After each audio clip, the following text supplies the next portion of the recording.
So, tingnan naman natin kung ano to.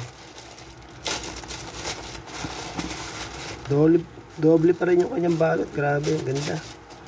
So, tingnan natin.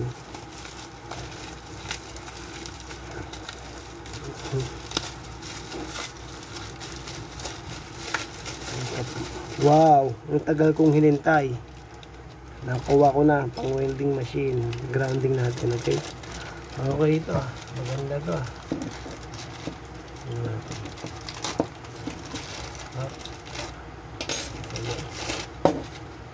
Wow.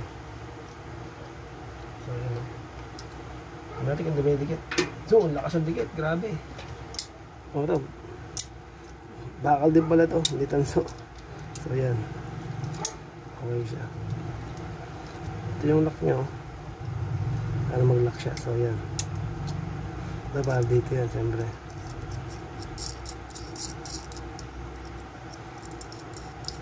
Okay siya din yan.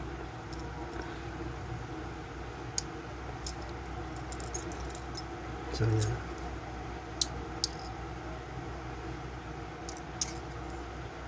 So, yan. Okay. Ito halos yung laki ng hinggiliit ko.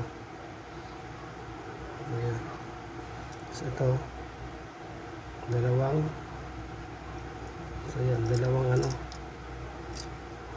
Dalawang rest. Ang tindi ng magnet niya. Grabe. So, yan. Talagyan natin dito para hindi mawala. So, yan.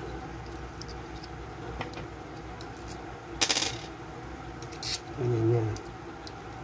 Okay. Siyempre ito. Washer. So, ganyan.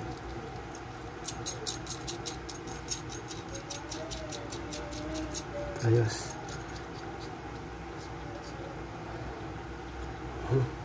So, yan. So, panalo. Sobrang lakas. Speaker tayo. Ah. Grabe. Diba? So, yan. Ito yung magkukontak eh. Yan o. Nakita nyo, kung nakita nyo din nakadikit, diba? Ilalapit pa natin yan. Yan o. Ayan. Okay, sagad na siya. Langgara siya ngayon. Saka natin siya itan dito. Para pag dinikit na ganyan. Okay. Good. Ayos. Paggawa yan dito. Para hindi masira kung ano yan. Parang ano to yun. Parang pang mga welding. So, yun na. So, yun lang. Sa wakas, dumating na to. Tagal kong hinintay ito.